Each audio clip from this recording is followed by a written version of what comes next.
Muy bien, en pantalla tenemos el tema correspondiente a la semana número 8, Primavera Democrática. Lo que se va a desarrollar corresponde básicamente a qué, profesor Luis, corresponde a gobiernos del siglo XX, ¿no? Profesor, ya estamos entrando a mediados del siglo XX, 1940, 1950. Esta época, como ya lo hemos analizado en clases anteriores, es denominada la Primavera Democrática. Y su nombre radica en qué, profesor, en que en estos años los gobiernos se caracterizan por qué, profesor. Número uno, por desarrollar el concepto de democracia, es decir, la participación popular. No son gobiernos, hasta el que vamos a ver hoy día, elegidos por el pueblo, ¿no? Hasta lo que vamos a ver el día de hoy. Sin embargo, esa primavera va a terminar con el gobierno a desarrollar en esta sesión.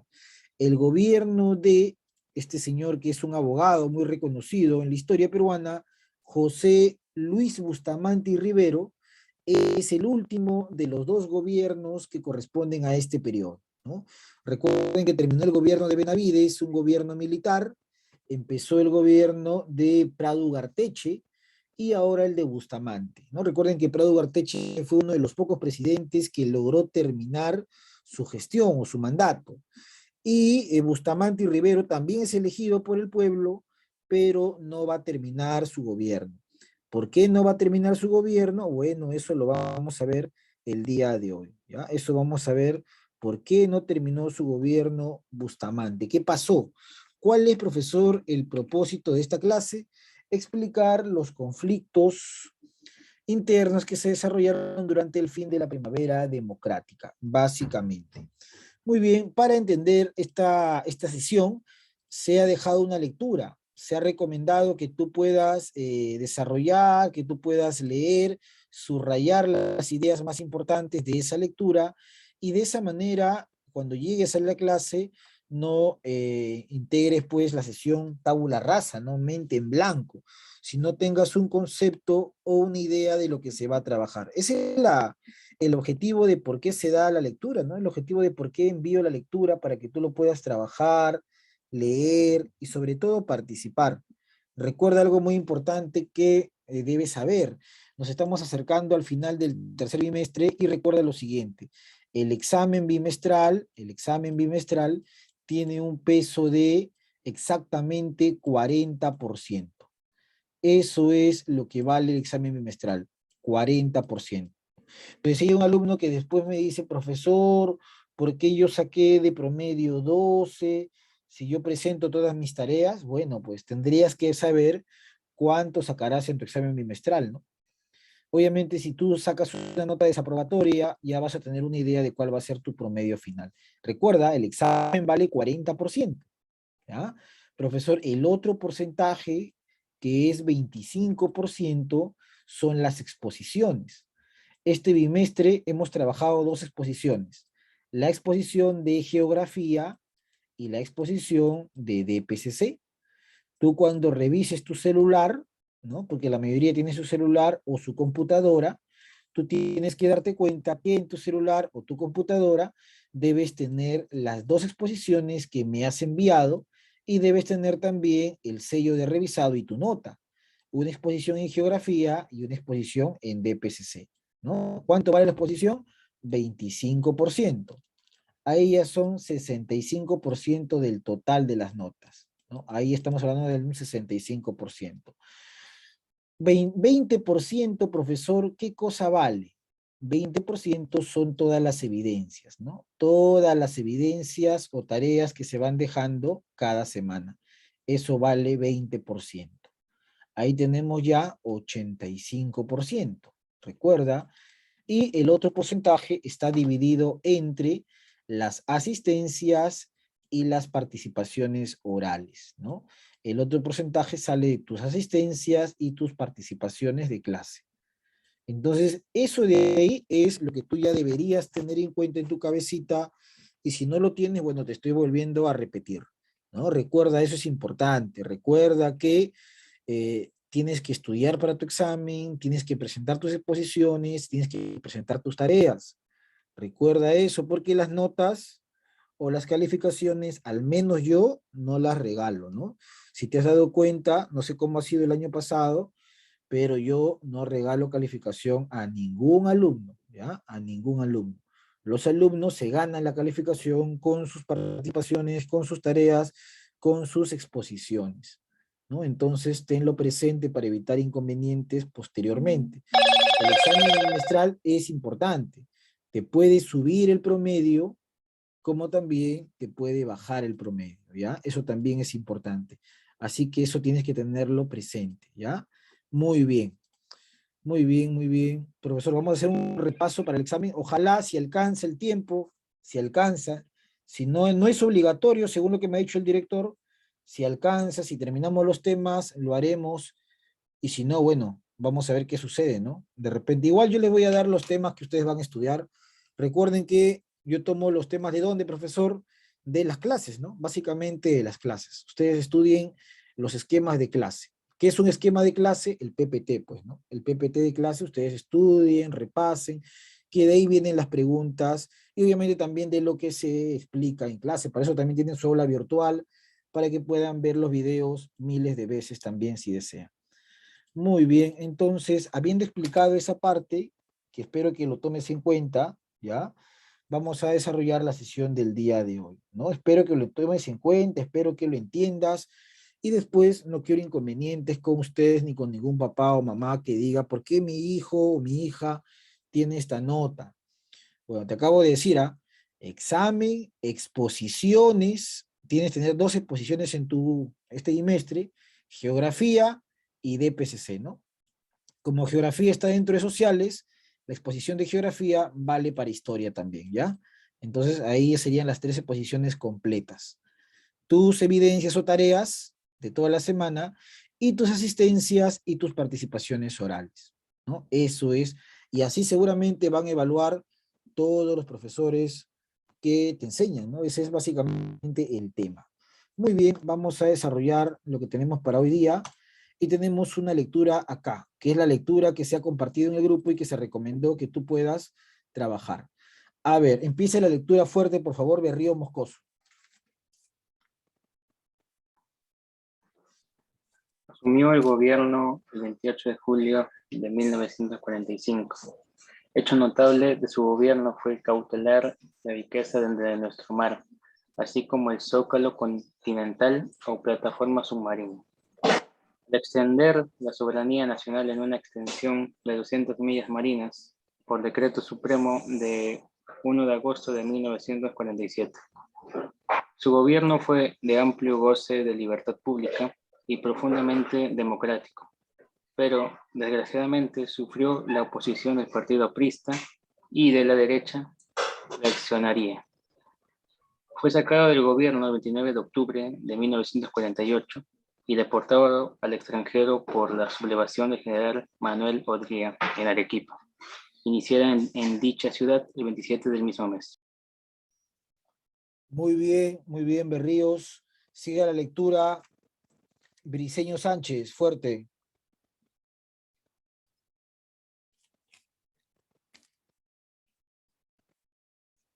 Briceño Sánchez.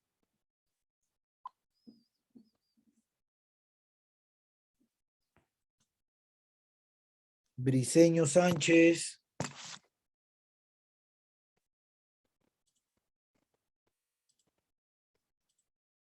Sí, profesor. Fuerte, por favor, la lectura. Fuerte, por favor.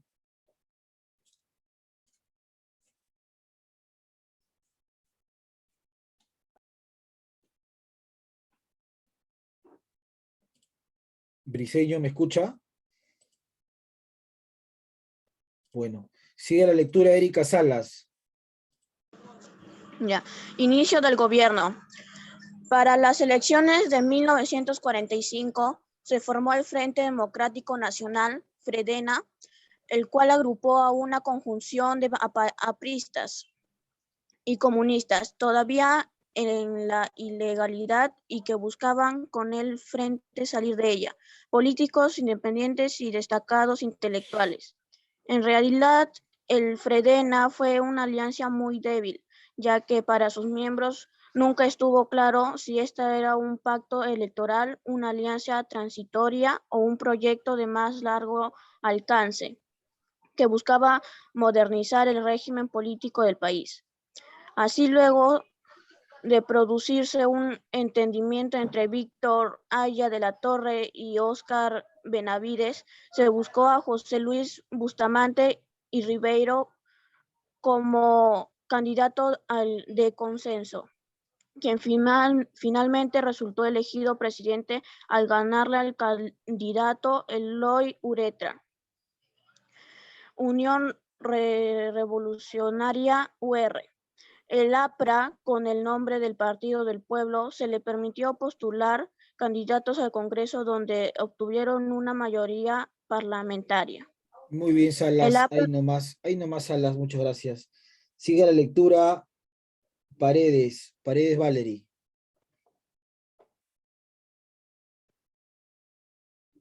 Sí, profesor. Em, ¿Dónde se quedó, profesor? Tienen que estar atentos a la lectura. El APRA, desde ahí. Ay. El APRA atravesaba una política más conciliatoria, resumida en una frase: interamericanismo. Ay, ok. Puede bajar ya. Democrático, sin imperio, que significa un apoyo a los países aliados en la guerra mundial y a la renuncia a sus ataques contra el imperialismo norteamericano y al capitalismo en general.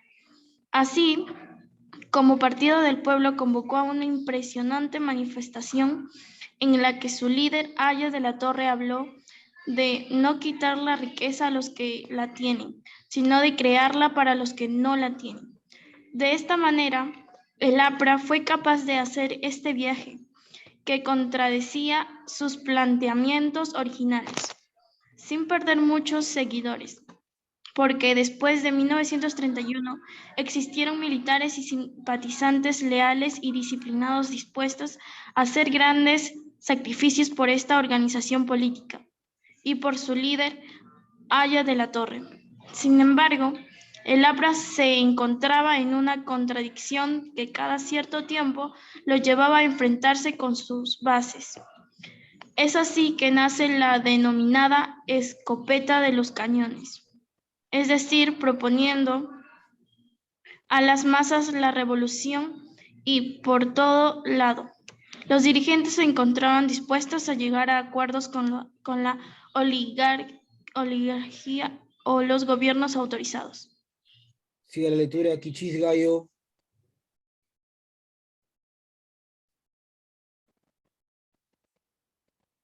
Kichis Gallo.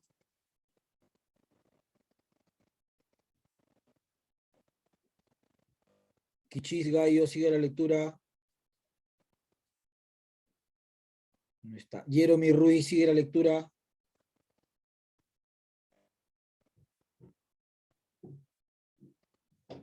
Jeremy Aspecto Ruiz. político, ¿no, Sí. profesor? Aspecto político. Durante el gobierno se produjo la pugna entre el Ejecutivo y Legislativo, debido a que al primero se resistía a ser copado por la mayoría parlamentaria aprista. Es así que Bustamante tuvo que afrontar la ruptura del Fredena, pasando uno de sus más importantes integrantes, el APRA, a presentar fuerte oposición a su gobierno desde el Parlamento. ¿Sigo? Sí. También sufrió la oposición de la oligarquía tradicional, que miraba con malos ojos la tendencia revolucionaria que significaba su gobierno. Se empezaron a producir crisis ministeriales debido a que eran censurados por el Parlamento, mayoría aprista. El malestar político llegó a su punto culminante con el asesinato de Francisco Graña Garland, 7 de enero de 1947, director del diario La Prensa, señalándose a los apristas como autores del crimen.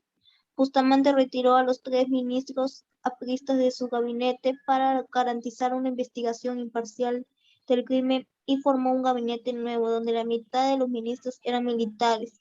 Pero no obstante la aguda crisis política que sufrió el gobierno de Bustamante se caracterizó por su tendencia a afianzar la democracia política y por amplio goce de las libertades públicas. La crisis política en que se debatía el gobierno llegó a un momento crucial cuando un grupo de senadores denominados independientes se negaron a concurrir al Senado el 28 de julio de 1947 para instalar el Congreso de ese año, lo que produjo el receso parlamentario y Bustamante tuvo que gobernar sin parlamento. El 3 de octubre de 1948, la oposición aprista llegó al extremo de producir en el Callao una sublevación con la tropa de la Marina de Guerra, acción que fue reprimida con dureza, debido a lo cual el gobierno declaró el ALAPRA fuera de ley, reanudándose la persecución a los líderes apristas. Muy bien, Ruiz, gracias. Sigue la lectura, Mamani. Aspecto político. Finalizada la Segunda Guerra Mundial, 1939-1945, disminuyeron las exportaciones de productos peruanos, generando protestas por la falta de empleos, en especial en las haciendas de la sierra, lo que originó la organización campesina de la Federación Agraria Campesina, Azucareros Norteños y la Confederación de Campesinos, generándose migración a las zonas costeñas. El gobierno elaboró medidas asistencialistas, como el aumento de la burocracia estatal, el aumento de jornal y sueldos para trabajadores de sindicatos, el control de precios y el tipo de cambio fijo. Muy bien, Mamani. Sigue la lectura. Gil Bazán.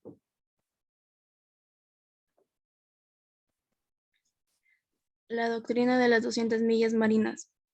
Se promulgó el Decreto Supremo número 781 del 1 de agosto de 1947, que estableció la soberanía del Perú sobre su plataforma marítima, zócalo continental y el mar hasta 200 millas marítimas. Ello provocó la oposición del gobierno de Estados Unidos, que exigía solo el reconocimiento de 12 millas marítimas, pero nuestro país se mantuvo firme a pesar de las sanciones económicas que se planteaban. El Perú se constituyó así en uno de los países pioneros en lo que luego se denominaría la tesis de las 200 millas, adoptada en sus elementos esenciales como norma internacional en la Convención de las Naciones Unidas sobre el Derecho del Mar de 1982. Ello no fue producto del azar, sino resultado de la tenaz defensa mundial desarrollada a lo largo de décadas por los países del Pacífico Sur, tanto de manera individual como a través de la Comisión Permanente del Pacífico Sur. Es así que esta ley abrió el camino para la demanda peruana ante la Corte Internacional de La Haya.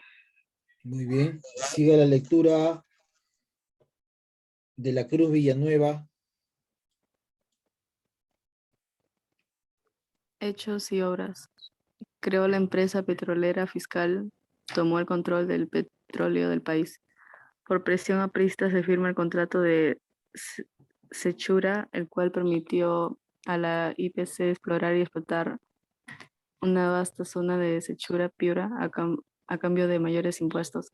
Aprobó la ley de Yanaconaje 1947, imponiendo la remuneración salarial en las haciendas, fijando un monto específico de arriendo por tierras cedidas a los yanaconas, prohibiendo a los hacendados desalojarlos de las tierras ocupadas en sus dominios. Además, proscribió la obligación de las yanaconas a vender su producción a los hacendados. Las consecuencias a largo plazo no fueron las mejores, pues las yanaconas se dedicaban más a sus parcelas que al trabajo en las tierras de hacendado. Terminó el Hospital Hipólito Unanue Bravo Chico y creó la Corporación Nacional de Turismo y Vivienda. Muy bien. Sigue la lectura, Balcázar.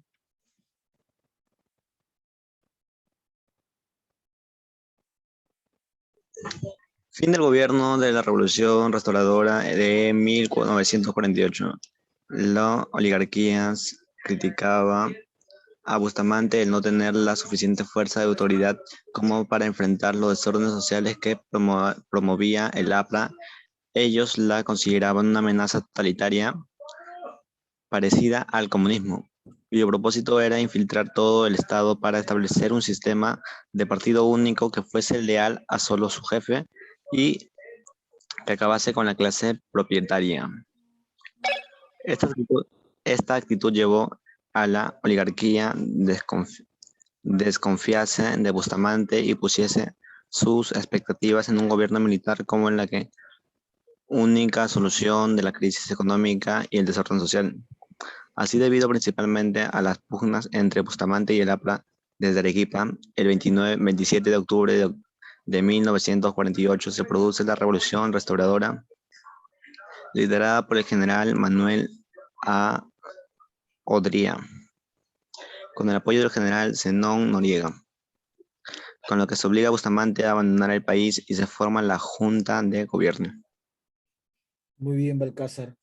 Profesor, lo que nosotros hemos leído hasta acá, o lo que han leído ustedes, es básicamente la parte final de la Primavera Democrática. Corresponde al gobierno de José Luis Bustamante y Rivero, que fue de 1945 a 1948. Todo lo leído hasta acá lo podemos encontrar también en el esquema de clase. ¿Y cuál es el esquema de clase? Bueno, después de conocer el título, vemos este esquema. Gobierno de José Luis Bustamante y Rivero, 1945-1948. Vamos a explicar este esquema. Un antecedente de este gobierno es que Bustamante se presenta a las elecciones de 1945. Y en esas elecciones, Bustamante y Rivero va a participar por un partido político. Ese partido político se va a llamar Fredena, ¿ya? Pregunta para los que han leído, ¿no? Y los que ya saben qué significa. La palabra Fredena, ¿qué significado tiene? Mano levantada. Fredena. ¿Qué significaba Fredena según la lectura?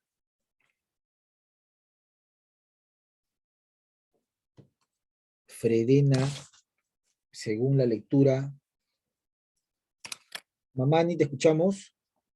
Frente Democrático Nacional. Claro, profesor, muy bien. Punto. Tenemos hasta acá, sí, ¿ah? Berrío 16, Salas 16, Paredes 16, Ruiz 16, Mamani 17, Gil 16, De la Cruz 16, Huiza 16.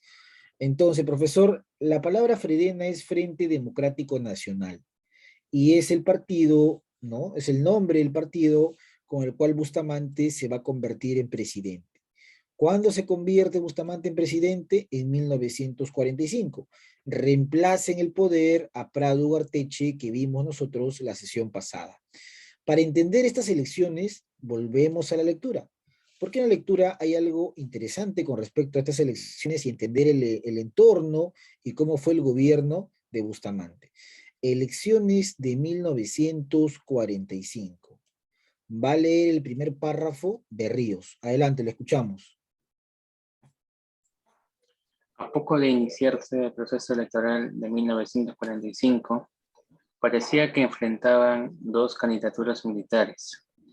El general Benavides pretendía reelegirse, pero tuvo como gran opositor al aire democrático que se vivía a nivel internacional. Gracias a la derrota del fascismo y por la creciente movilización de los sectores medios y populares, el otro militar, el general Eloy Ureta, venía de comandar las fuerzas peruanas en la contienda con el Ecuador y era apoyado por el conjunto de fuerzas antiapristas, entre ellas el Comercio. Muy bien, siga la lectura. Salas. Inicialmente, Manuel Prado llamó al doctor José Luis Bustamante y Rivero para que asumiera la candidatura de sucesión. El arequipeño no aceptó, no le gustaba aparecer como candidato oficial. Sin embargo, desde Arequipa comenzó a germinar la idea de crear un frente político que agrupara a todas las fuerzas democráticas. Entre las cabezas visibles se encontraba Javier de Bulaúnde, Julio Ernesto Portugal, Luis de la Jarra, en Lima, Enrique Damer Helguera fue uno de los más entusiastas, al igual que José Gálvez, Fernando Belaúnde, Terry José Sanbogal, Aya de la Torre, que en un inicio apostó por el general Benavides. Se había distanciado de Prado, aceptando luego la nominación de José Luis Bustamante y Rivero como candidato del novicismo Frente Democrático Nacional, FDN. Benavides y un grupo también aceptaron dicha candidatura y pronto el frente político, con el concurso del APRA y el PC, comenzó a adquirir fuerza nacional. Sin embargo, estos dos últimos partidos políticos eran aún ilegales. El gobierno no pudo impedir que se inscribieran con nombres de Partido del Pueblo y Vanguardia Socialista respectivamente. Ahí nomás, Salas, muchas gracias. Entonces, profesor, en las elecciones de 1945 ya sabemos quiénes son los candidatos. Por un lado, el mariscal Eloy Ureta, quien había participado en la guerra con Ecuador. Y por otro lado, estaría el abogado arequipeño Luis Bustamante y Rivero, ¿no? Un dato importante es que hasta estas elecciones no podían participar ni el APRA ni el Partido Comunista. Sin embargo, apoyaron la candidatura de Bustamante y Rivero y también participaron en la elección de congresistas. El APRA cambió de nombre y se va a llamar Partido del Pueblo, y el Partido Comunista se va a llamar Vanguardia Socialista. Y con esos nombres van a mandar representantes al Congreso de la República, ¿no? Entonces, vamos a tener un Congreso donde va a haber participación aprista y donde va a haber participación socialista. Pero recuerda que el otro candidato, el que va a la presidencia, es Bustamante y el partido se llama Frente Democrático Nacional. Es decir, era un partido donde se agrupaban diferentes sectores. Regresamos al esquema y entonces Bustamante llega a ser presidente, llega a las elecciones con el apoyo del APRA y con el apoyo de los socialistas. Sin embargo, y dice acá en la política, ¿no? Va a haber una oposición legislativa del APRA y la oligarquía. ¿Por qué, profesor? Lo que sucede es que cuando Bustamante era presidente, el APRA intentó pedirle al presidente Bustamante que dentro de sus ministros algunos sean apristas. El presidente cede, va a darle la posibilidad de que algunos ministros sean apristas. Sin embargo, sucede algo bien trágico durante ese gobierno. Se produjo el asesinato del director del periódico La Prensa. El director era Francisco Graña Garland, y ese periódico se caracterizaba por criticar al APRA. Entonces, cuando él es asesinado, se especula y aparentemente hay pruebas fehacientes de que detrás de ese asesinato estaba el APRA. Se inician las investigaciones y para hacer una investigación objetiva, el presidente Bustamante va a retirar ministros apristas.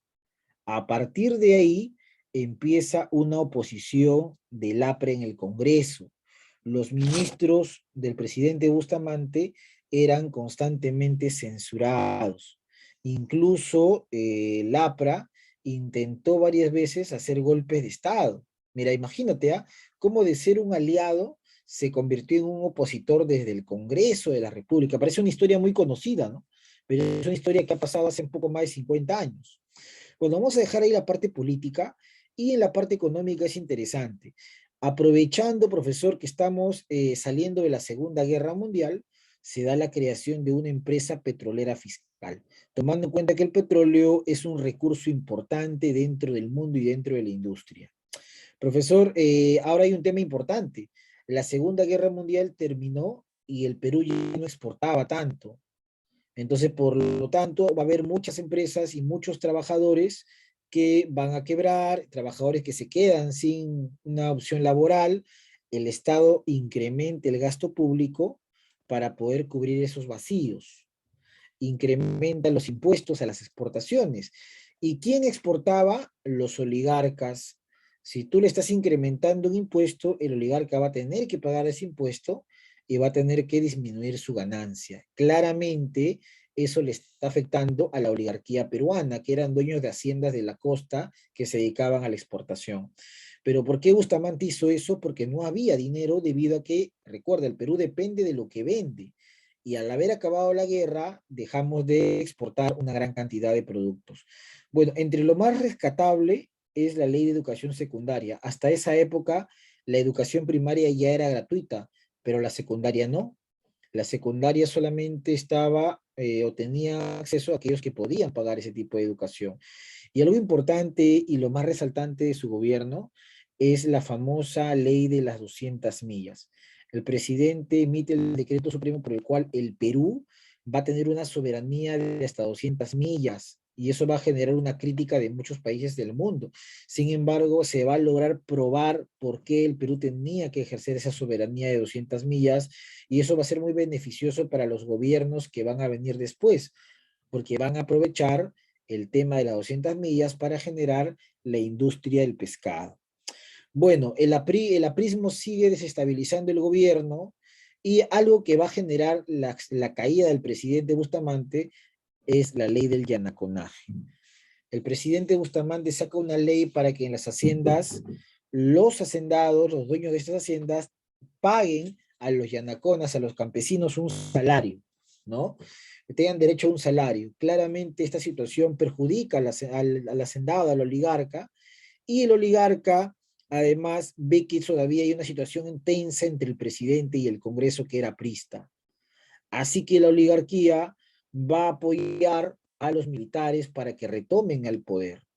Odría desde Arequipa lanzará un pronunciamiento en su revolución restauradora y literalmente saca del cargo al presidente Bustamante, ¿no? Se viene un golpe de estado del presidente Odría, o del militar Odría, ¿no? Que era en esa época general. Y este golpe de estado tiene el apoyo de la oligarquía, quienes observan que los enfrentamientos entre Bustamante y el APRA está generando una crisis política y económica en el Perú. Y en una crisis económica y política, la economía es la que sufre, ¿no? Entonces la burguesía, la oligarquía básicamente, va a financiar el golpe de estado de Odría. Así que nuevamente volvemos a lo mismo. No tendremos un presidente que acaba su gobierno, ¿no? Lamentablemente Bustamante solo gobernó 3 añitos. Bueno, vamos a dejar acá la lámina y tenemos acá algunas preguntas, ¿ya? A ver, pregunta número 1. Director del diario La Prensa asesinado. Mano levantada por ahí. Mamani, te escuchamos. Francisco Grana Garland. Así es, Francisco Graña Garland, director del diario La Prensa. Pregunta 2. ¿Qué significó la ley de Yanaconaje? Ley de Yanaconaje.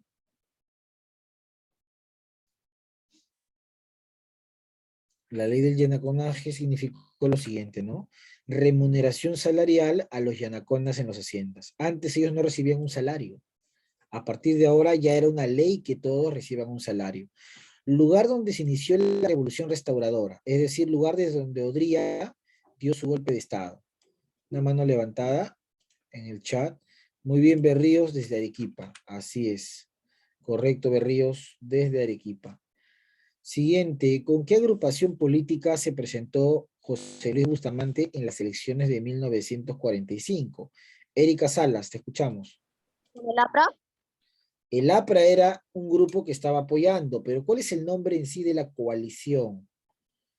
¿No? ¿Cuál es el nombre de esta coalición de partidos? Muy bien, Berríos en el chat, el FREDENA, ¿no? Frente Democrático Nacional. Ahí estaba el APRA que mencionaba Salas, ¿no? También dentro de ese grupo. Pregunta 1. Las divergencias políticas entre el Poder Ejecutivo y Legislativo durante el gobierno de Bustamante y Rivero tuvieron como causa. ¿Por qué razón el presidente se estaba enfrentando al Congreso y viceversa durante este gobierno? ¿Qué pasaba? ¿Qué pasaba? La D, me dice Berríos. Claro que sí, la oposición del APRA. Muy bien. Pregunta 2. El golpe de Estado contra Bustamante y Rivero, dirigido por Odría, ¿favoreció a quién? ¿A quién terminó favoreciendo que Bustamante salga del gobierno? Manito levantada por ahí. Nadie en el chat. Valery Paredes, la C, me dice. Claro, muy bien, Valery. A la oligarquía agroexportadora. Relaciona con el gobierno de Bustamante y Rivero. ¿Cuál tiene relación con el gobierno de Bustamante y Rivero? Manito levantada. Nadie en el chat entonces. La A me dice Berríos. La A, me parece que es la C, ¿no, profesor? La soberanía sobre el mar, ¿no? Las 200 millas. Recuerden eso. Pregunta 5. Con el decreto del 1 de agosto de 1947, ¿qué se estableció? Con ese decreto. ¿Qué se estableció para el Perú? Oficialmente. A ver, pregunta 5. Valerie, la C me dice. A ver. Claro, la soberanía marítima y territorial. Muy bien, Paredes. Correcto, ¿no? Entonces, Berríos 20, Salas 17, Paredes 18, Ruiz 16, Mamani 18, Gil 16, De la Cruz 16, Balcázar 16. Ahí nos estamos quedando en la sesión del día de hoy. Un fuerte abrazo virtual. No olviden de enviar sus evidencias de clase.